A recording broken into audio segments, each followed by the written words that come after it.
Buenas tardes, María. Bienvenida a Escribir sin dramas. Bueno, pues muchas gracias por invitarme. Me hace mucha ilusión. Pues un placer verdadero tenerte aquí. Y bueno, vamos a empezar por lo que a mí me gusta siempre desentrañar un poquito, que es ¿de dónde te viene la afición de escribir, María? ¿Cuándo empieza ese gusanillo de la escritura a picarte? Bueno, pues desde siempre que yo me acuerde, porque a mí, bueno, yo soy niña de bar, mi familia tiene un bar en el pueblo, y yo siempre veía cómo esos señores tan ruidosos y que jugaban al dominó y a las cartas y pegaban voces y tal, se quedaban completamente calmaditos cuando leían el periódico. Y entonces a mí me daba tanta envidia y me parecía tan fascinante que yo fingía que leía el periódico también, me inventaba las noticias, ¿no? Según las fotos que viera y todo eso.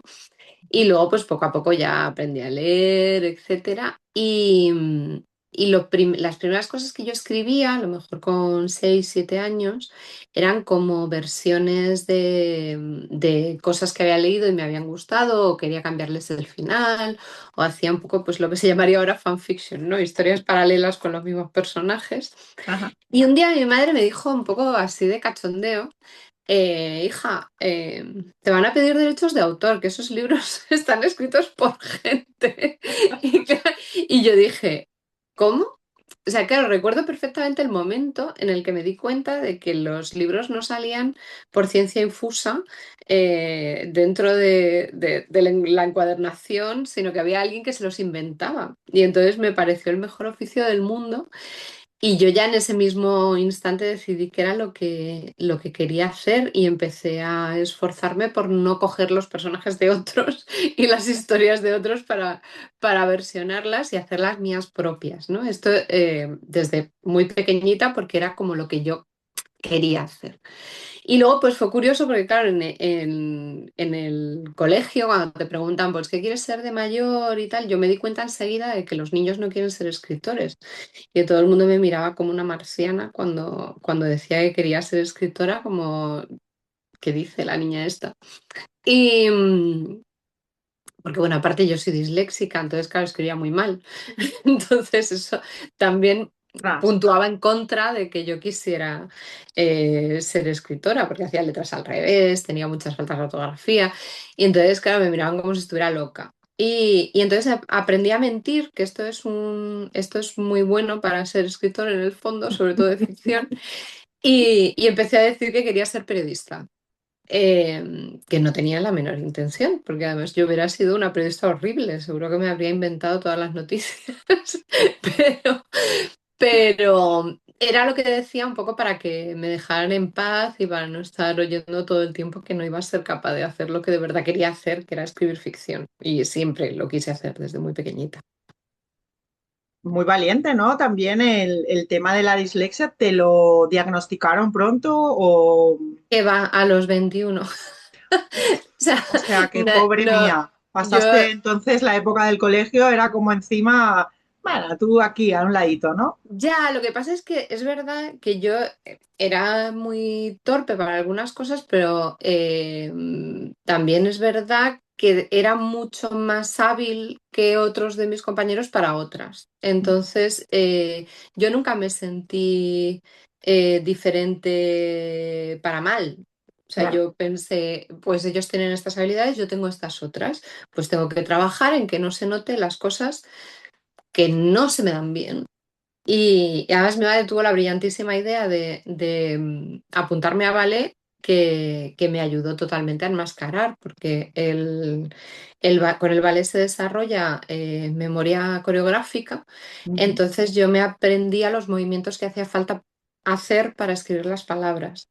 Y entonces esto, bueno, y de hecho todavía quien me vea a veces, cuando me dicen algo que no escribo muy habitualmente, a veces, pues, si lo tengo que escribir, me verán hacer el dibujo con el dedo, ¿no? En la mesa para Sí, decir, sí. ah, vale, es con V.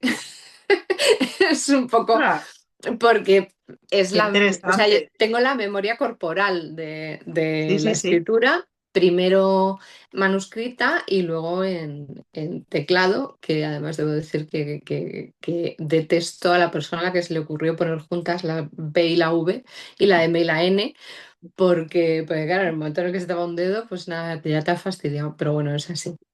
O sea que para mí no es una cuestión de valentía ni de nada, yo no me sentí rara. Yo lo que pensaba era que los defectos, los posibles defectos que yo pudiera tener, pues podía trabajar en ellos. Entonces, porque Claro, tenía un objetivo. claro. Claro, cuando uno tiene un objetivo, sabe que puede trabajar para llegar a donde quiere llegar. Y entonces yo quería ser escritora y quería ser escritora desde pequeñita y era lo que quería hacer. Y nunca hubo un plan B. Entonces, claro, Es, tenía que trabajar en esa dirección. claro, pero es esa determinación, ¿no? Que lo que decimos, cuando aparecen obstáculos en tu vida y mucho más siendo tan joven, que tuvieras esa determinación de decir, no, yo voy a encontrar el camino, ¿no? Pues eso es valiente, María. Y es Bueno, yo muy soy muy, interesante y valiente. es verdad que soy muy cabezorra y que a mí los obstáculos un poco me los tomo como un reto. O sea, pienso, mira, tengo aquí algo que se me pone por delante, Ujú. voy a ver cómo lo solvento, ¿no? Y a mí esto me excita mucho la imaginación, la resolución de problemas. Entonces, realmente, a ver, tiene mucho que ver con mi personalidad. No, yo no siento que sea una cosa especial. Tiene que ver con mi carácter. Yo soy así. Yo veo que algo, a ver, por supuestísimo, todos tenemos limitaciones y cosas que nunca seremos capaces de hacer, pero también es verdad que las cosas que sé que nunca haré y que no entran en algo que yo me pueda poner el reto de intentar que funcionen, son cosas pues, en las que no tengo interés, con lo cual Claro, pues me da un poco igual, la verdad. exacto, no hacen falta. Muy bien, yo también he bailado y es cierto esto que dices de aprenderte las cosas como una coreografía, te ayuda en la vida en general, en muchísimas Sí, cosas, ¿eh? Y la disciplina de saber que no te sale a la primera, pero te va a salir a la quinta o a la 25, lo mismo da, ¿no? Que hay que practicarlo, que hay que prepararse. Yo creo que todo el mundo debería hacer danza al menos un año en su vida para aprender todas esas, ¿no? Todas esas herramientas para la vida, realmente. sí, yo aprendí muchas cosas de la danza y de hecho gran parte de mi escritura se basa en lo que yo pienso que es el ballet, que es hacer parecer muy fácil algo que es muy difícil. Exacto. Ento- Hacer Entonces, parecer natural algo que es completamente artificial. claro, Eso es así. entonces es un poco como yo también veo la literatura. Para mí el ballet fue importante. ¿En qué momento, María, por supuesto, tú quieres ser escritora, pero en qué momento tú te das cuenta de decir, este texto puede ser profesional, te formas más allá de, no sé si llegaste a estudiar periodismo o no? No, estudié psicología, Ujú. porque no tenía interés en el Claro, periodismo claro, no real, tenías claro. interés, pero bueno, había que dar esa incógnita, digo, por si acaso voy a preguntar. Era, era un poco lo que le decía a todo el mundo, pero no era lo que yo realmente quería hacer. Y es divertido porque luego acabé juntándome con mucha gente que estaba estudiando periodismo. Tengo muy buenos amigos periodistas de aquella época, Ajá, pero yo no era lo que realmente quería hacer y realmente tampoco sabía si había algo para mí, para lo que yo quería hacer, ¿no? Era un poco. Fue un poco de tanteo, decidí estudiar psicología pues prácticamente en el último momento. Tampoco me hizo especialmente feliz, pero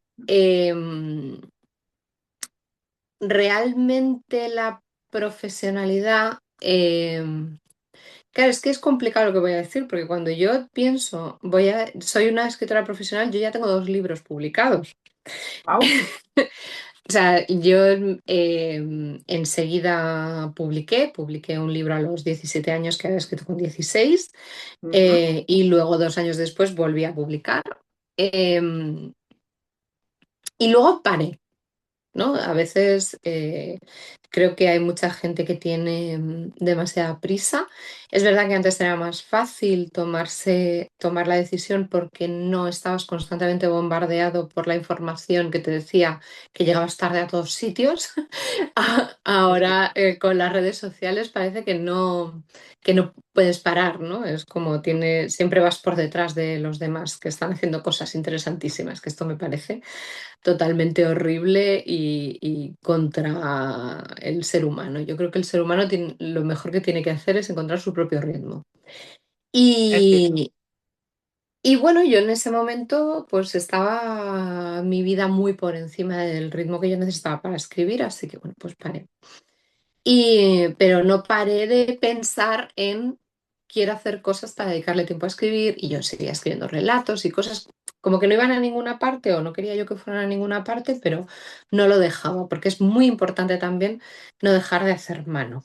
O sea, cuanto más dejas de escribir, más difícil te resulta retomar, ¿no? Entonces, aparte de que yo no lo podía abandonar, o sea, yo nunca he dejado de escribir y siempre estoy escribiendo algo. Y no, normalmente no solo una cosa a la vez. Entonces, pero no tenía como esa prisa de volver a buscar una editorial, volver a colocarlo. Necesitaba parar también.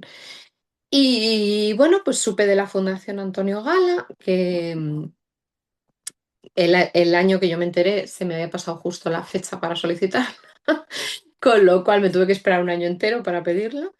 Em, Y fue ahí cuando me di cuenta de que yo quería ser una escritora profesional y que eso realmente era como lo que yo iba a hacer en la vida. Porque muchas veces también te dicen, pues a esto no te vas a poder dedicar. O sea, Ya. búscate un oficio y luego pues ya haz lo que tengas que hacer. Y la fundación está pensada como una especie de ensayo general de la vida creativa, es decir, tú vas a estar durante un curso Ujú. sin tener que ocuparte básicamente de nada más que crear. Porque vas a tener las necesidades cubiertas, o sea, Sí. tienes una habitación con un baño, un espacio para escribir o para pintar o para componer según lo que tú hagas, Ujú. 3 comidas al día. O sea, quiero decir, tienes como las necesidades cubiertas y de lo único que te tienes que ocupar es de crear. Ujú. Em, y claro, yo ahí fue cuando dije, bueno, o sea, a mí, entre otras muchas cosas, para lo que me sirvió la fundación fue para afianzarme en mi idea de que eso realmente iba a ser mi vida y que era lo que yo quería para mi vida, ¿no? Y, y a partir de ahí yo ya sí empecé a sentirme como una escritora profesional, fíjate, sin haber sacado todavía el siguiente libro, ¿no? Sí, sí. El siguiente libro que saqué, lo había escrito dentro de la fundación. Yo salí de la fundación en 2005 y el libro salió en 2007, pero Ya. yo ya tenía este concepto, ¿no? Ujú. Yo ya soy una escritora profesional y esté haciendo lo que esté haciendo mientras mi camino es dedicarme a esto. Sí, sí. O sea, fue ese contexto, ¿no? De este contexto de creación realmente profesional, es decir, me dedico a esto únicamente, el que te lleva a darte cuenta o a dar ese paso, ¿no? De que eres Mm. escritora profesional. Qué experiencia, ¿no? La fundación. Hombre, esto es algo que te cambia la vida, es Oh, ya, ya. intensísimo. Aparte de que conoces a gente. Claro, yo era la primera vez que convivía con gente que tenía inquietudes semejantes a las mías en el sentido profesional. O Ujú. sea, tenía pues amigos a los que les gustaba escribir, pero que no tenían como objetivo ese, o pues alguien que le gustaba pintar, pero no era su objetivo ser artista plástico. Pero allí es la primera vez en la que yo convivo con gente que realmente tiene esa inquietud de dedicarse a algo creativo como oficio. Sí, sí. Y claro, eso te cambia muchísimo la perspectiva, porque te recontextualiza. Claro, evidentemente. Entonces sales y dices, en 2007, ¿me has dicho, perdón? Sí. En 2005 salgo de la fundación y el Y en siguiente libro se 2007 publica en 2007, se sí. publica tu siguiente libro, que ya Sí. ahí es donde tú, aunque tenías ya 2 libros, te consideras profesional. ¿Y qué libro fue este, Este, María? Realidades de Humo. Este Realidades de libro, Hugo. sí, se llama Realidades de Humo, que es un libro, a ver, es bastante particular. mm, lo que es, porque son 3 novelitas cortas en un tomo, pero bueno, tuvo un recorrido bastante interesante, llegó a América Latina, uno de los cuentos tuvo una adaptación al cine, ahí en México, que nunca llegó a Europa porque no se distribuyó la película aquí, pero bueno, Qué pena. allí sí se estrenó. Em, Otro de los relatos, hice un cómic con uno de mis compañeros de la fundación, que también pues, tuvo bastante recorrido, se vendió muchísimo en Brasil, por ejemplo, todavía de vez en cuando nos llegan cosas de lectores de Brasil. Sí, Eh, sí. es increíble, porque han pasado muchísimos años, o sea, debió Ajá. llegar pues hace 16 o 17 años que llegó a Brasil y todavía hay retorno, ¿no? Sí, sí. De gente pues que está haciendo su tesis sobre algo que aparece en el cómic y nos Qué escribe. gracia. Es bastante curioso. Y luego, pues el tercer relato también me han pedido permiso para empezar a ver si lo pueden adaptar. Ujú. También en México es curioso. Y bueno, pues ahí estoy esperando a ver qué pasa con eso. Pero bueno, quiero decir que eso fue en 2007, o sea, hace casi 20 años Sí, sí. de este libro De y este sin embargo, libro. pues, y que era un libro particular, quiero decir que eran 3 historias, que pueden ser 3 novelitas cortas o 3 relatos largos dentro de un Sí, mismo tomo, que no es una cosa que así a priori parezca que bueno, que va a tener ese impacto, pero bueno, pues sí, claro. funcionó. Sí, sí. Y esto que comentabas de que nos dicen a todos, tú búscate un trabajo que te pague las facturas y además escribe, ¿no? Y tú tomaste esta decisión y no has necesitado ese otro trabajo o No, combinas de no, a alguna ver, manera. no, lo que pasa es que yo le he dado la vuelta al concepto, yo he hecho de todo en esta vida, o sea, quiero decir, he sido heladera, he vendido zapatos, he sido librera también mucho tiempo, pero para mí era al revés, o sea, para mí el trabajo era escribir y lo otro era lo que me pagaba las facturas. Sí. Que claro, yo creo que el tener el concepto inverso Ujú. también psicológicamente ayuda mucho, es decir, a situarte. Es Ujú. decir, no, mi verdadero trabajo es escribir. Otra cosa es que yo para comer tenga que trabajar en una librería, que me encantaba, ¿eh? Trabajar en una librería es de las mejores cosas que he hecho. Pero para mí mi trabajo real era escribir y tratar de que mis libros llegaran a algún sitio, ¿no? Que llegaran a una editorial, que llegaran a lectores, que estuvieran, porque ese era realmente mi objetivo, lo otro era bueno, pues lo que tenía que hacer, era Claro. una obligación, no el objetivo. Entonces, claro, para mí era un poco el concepto inverso Ujú. y a mí me ayudó mucho pensarlo al revés. Claro. Claro, realmente eso, ¿no? El pensar, soy escritora y además hago unas cosillas para pagar facturas, pero no tiene ninguna mayor trascendencia, ¿no? Igualmente, María, tú estuviste haciendo ballet, me dices, pero también has hecho algo de artes escénicas. Me suena a mí que has hecho algo más. Bueno, he hecho mis pinitos como nada, he hecho teatro, pero bueno, a nivel muy, muy, muy amateur.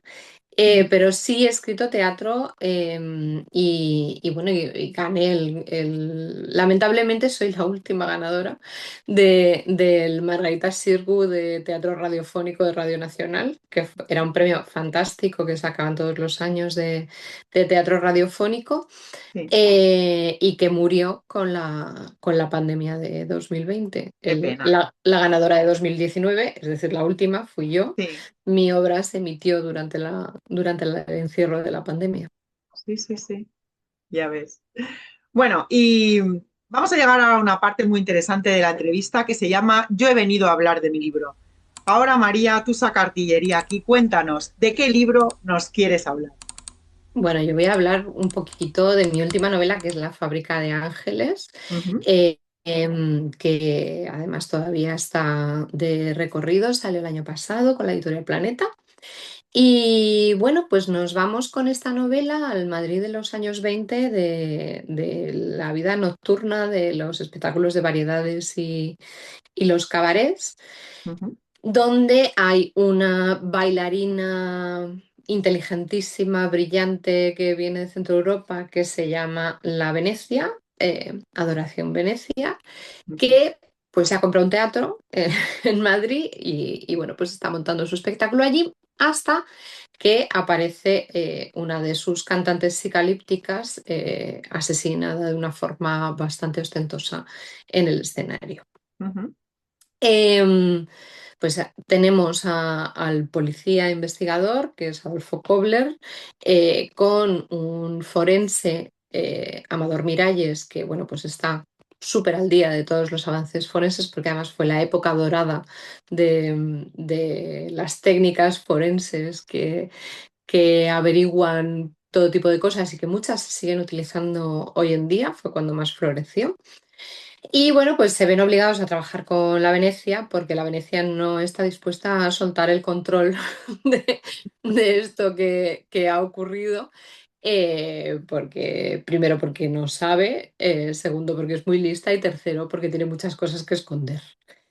Y Vaya. en este Madrid maravilloso, bueno, pues se mezclan libros malditos, lobos hechizados y, eh, bueno, pues supervivientes de la Primera Guerra Mundial que se pasean por la oscuridad de sus calles.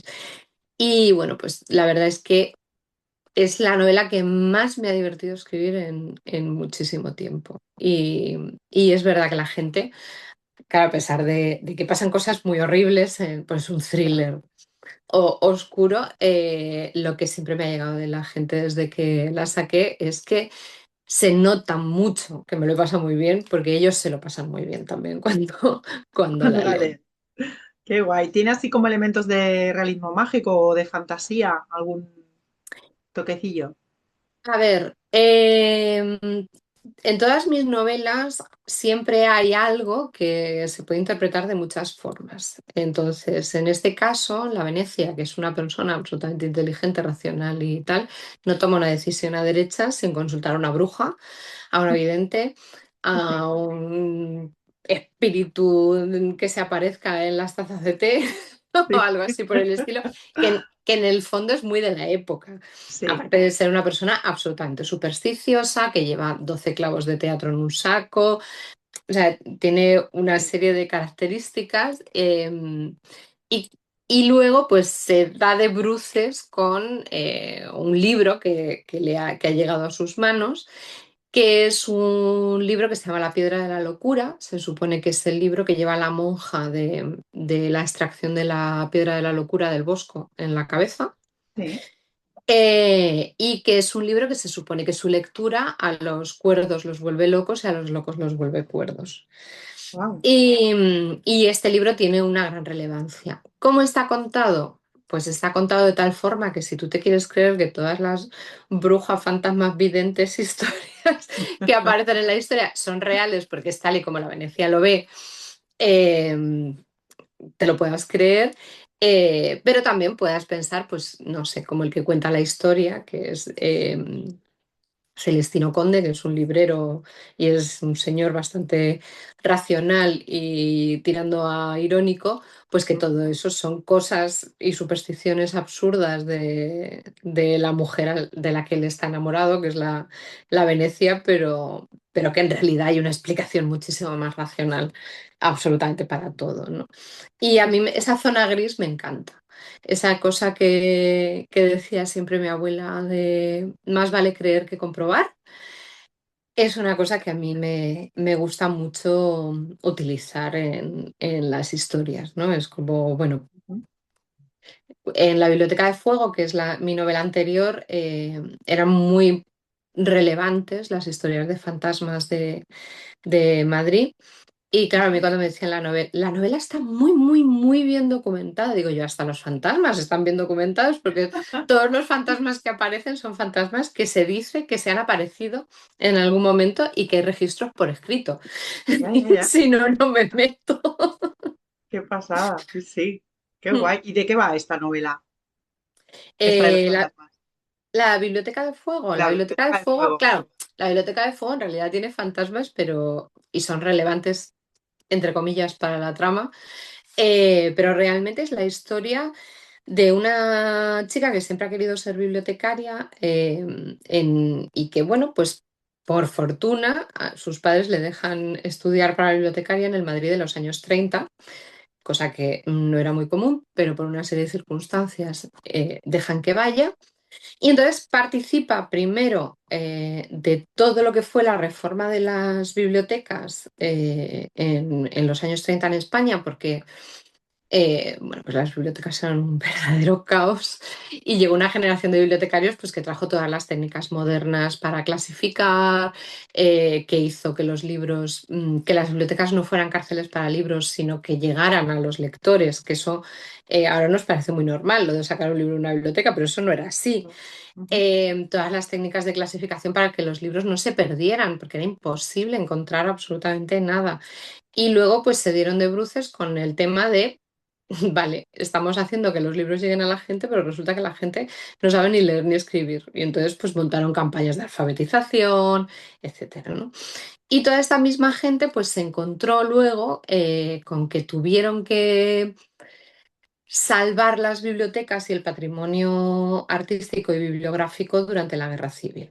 Son los que hicieron el salvamento. Se ha hablado algo de lo que fue el salvamento del patrimonio artístico, las famosas cajas del Prado, pero se había hablado muy poco nada de los bibliotecarios y en especial de las bibliotecarias, porque eran casi todas mujeres, que hicieron el salvamento del patrimonio bibliográfico Sí, y que sí. pusieron a salvo pues todos los documentos, manuscritos, etcétera. Y había verdaderas guerras por algunos ejemplares, de hecho, muy concretos, ¿no? Sí, sí, sí. Y bueno, pues la novela va de eso y va de pues de un deseo que yo siempre tuve, porque a mí yo siempre me he preguntado qué es lo que nos estaremos perdiendo porque a lo largo de los siglos se haya decidido que había que censurarlo o destruirlo, porque lo primero que hacen cuando quieren imponer un pensamiento único es atacar las bibliotecas, no sé por Sí que es qué. verdad, sí. Y entonces yo siempre había pensado que sería precioso que hubiera una sociedad secreta, un grupo de gente que se dedicara a salvar estas cosas que se censuraban o se destruían para las generaciones posteriores, ¿no?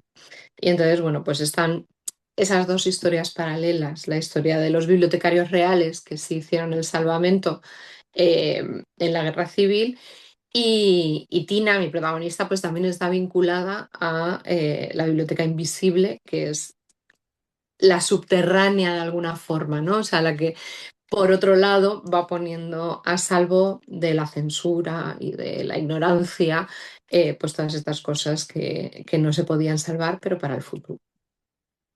Qué interesante, qué interesante. Veo que te interesan mucho, ¿no? Los temas de más de primeros de siglo, ¿no? Del siglo XX, de esas Bueno, épocas. me da un poco por venas, ¿eh? También te lo digo. Probablemente los años 20 es mi época favorita. Ujú. En general, mi época favorita es la época de entreguerras. Toda esa gente que pensaba que habían salido de algo terrible y que nunca más iban a volver a caer y no sabían la que les Ya, esperaba justo joder, después, es me verdad. parece narrativamente una cosa fantástica, muy inquietante, porque hay muchas cosas que se pueden trasladar perfectamente a nuestros días y que cuando tú lo ves en abstracto piensas, pero ¿cómo no se dieron cuenta de esto, de lo otro, ¿no? Y luego, conforme te Ya. vas metiendo, te vas dando cuenta de que hay muchas cosas que se pueden establecer paralelismos con cosas que nosotros no vemos en nuestros días o no queremos mirar.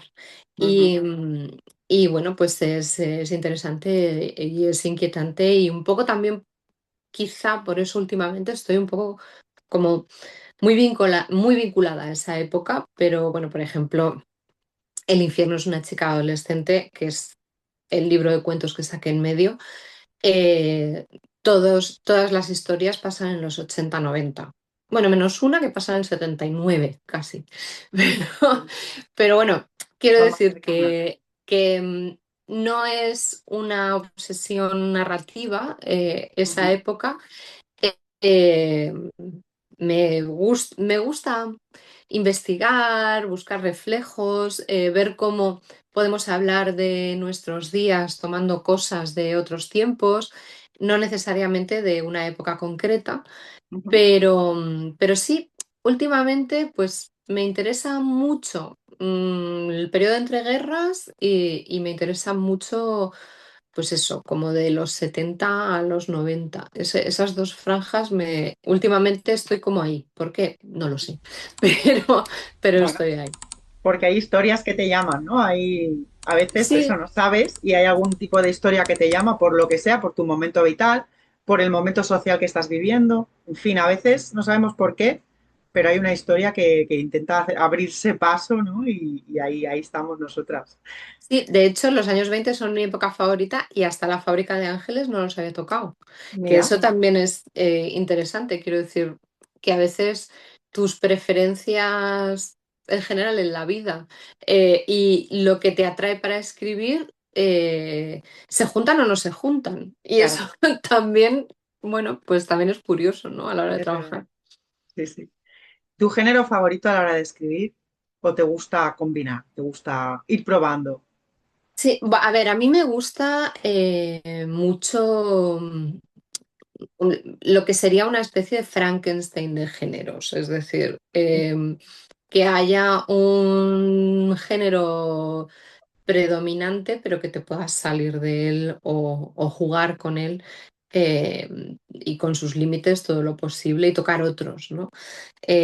Por ejemplo, La Fábrica de Ángeles, pues es una historia que es o sea, es un thriller procedimental, quiero decir, hay un asesino y hay una investigación con unos métodos, ¿no? Sí. Eso sería. Pero hay pues escenas absolutamente de terror, hay capítulos que tocan un poco, porque intento aproximarme también al género de las variedades. Ujú. Pues hay escenas un poco cómicas o incluso de humor negro porque les está pasando algo muy horrible, pero no puedes evitar que te asome la sonrisa por cómo se está desarrollando, ¿no? Porque a veces también el humor es hacer que te esté, muchas veces el humor es que te esté divirtiendo algo que a un personaje de ficción que lo está viviendo no le está pareciendo nada divertido, ¿no? Y, y eso pues también me gusta, ¿no? Jugar un poco con ese límite. A mí me gusta mucho, me gustan las historias que parecen realistas, pero eh, donde se filtra el extrañamiento, venga en la forma que venga. Ese extrañamiento puede venir porque de repente pues aparezca la comicidad cuando es una situación en la que no debería aparecer o bueno, o porque el personaje principal cree que la bruja a la que consulta pues tiene una bola de cristal que le resta años de vida, ¿no? Al Pues final esta cosa de las creencias mágicas, las supersticiones, e incluso como lo que no encaja ujú. del todo, aunque sea sencillamente por el tono, a mí es un poco lo que más me gusta y lo que más me divierte y también me gusta encontrármelo cuando leo. O sea, cuando estoy leyendo algo y se produce ese encuentro con el extrañamiento, con algo que no debería estar ahí, me gusta encontrármelo y me gusta saber, por ejemplo, uno de mis libros favoritos es El tambor de hojalata, que probablemente es una de las novelas que mejor cuenta la invasión de Polonia por parte de los nazis, pero te la está contando desde el punto de vista de un tipo que decidió dejar de crecer a los 3 años para que no le quitaran el tambor. Entonces, Imagínate. y te lo cuenta todo, quiero decir, todo lo que te está contando, de hecho yo creo que entra muchísimo mejor que si fuera un melodrama, ¿no? Porque ves todas las secuencias que ves, dices, esto pasó así. Claro, Lo que pasa es que las retuerce, a veces las ridiculiza, ¿no? Porque al final el narrador es un personaje muy particular y que tiene una forma de expresarse muy particular, ¿no? También jugar con los narradores a mí me parece interesante. claro, sí, sí, sí. Es que al final la literatura es divertimento, ¿no? También, y es lo que tú has dicho, los lectores notan si tú lo disfrutas. Si tú has Mm, disfrutado de la creación de esa historia, el lector va a disfrutar, porque eso se transmite. Eso es así, claro, transmite. sí, y cuando has sufrido mucho para sacarla, no se tiene que notar que has Pero ese es el sufrido mucho ballet, para ahí está el sacarla. ballet, ¿no? Ahí está el vale, El claro. sufrimiento y el dolor y las lesiones y todo lo que te pasa, pero luego sales a bailar y parece que estás ahí flotando, todo natural y Exactamente. normal, cuando ni de natural ni de normal tiene nada. Claro, estás ahí con los dedos despellejados y tal, pero con una sonrisa de oreja a oreja, eso sí. Totalmente, totalmente. Un profesor mío me decía siempre, nos decía, que no pongáis cara de que os habéis equivocado. Da igual que te hayas equivocado, pero en la cara nunca se tiene que ver. Nadie va a veros a todas a la vez, nadie va a darse cuenta. Sonreír. Sonreír, a no ser que te caigas, tú sonríes, ¿sabes? Y si te Y si caes, te sonríe caes también. también, claro, te También levantas sonríes, te sonriendo levantas con y haces gracia y te haces vas. Ya está, no una estoy. reverencia y ya está. Y ya está.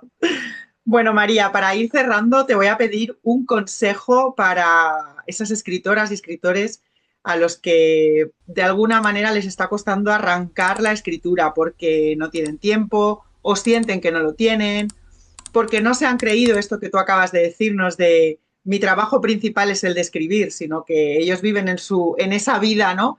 Nutricional que nos toca muchas veces y no acaban de arrancarse a escribir. ¿Qué les dirías, María, para animarlos?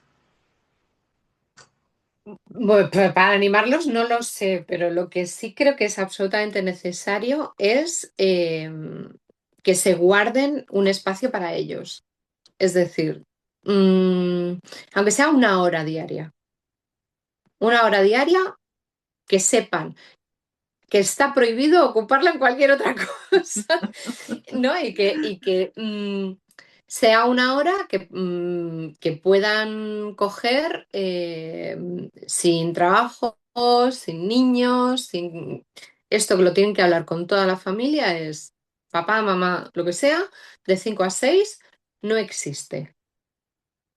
Y que se encierren a escribir, aunque sea una línea.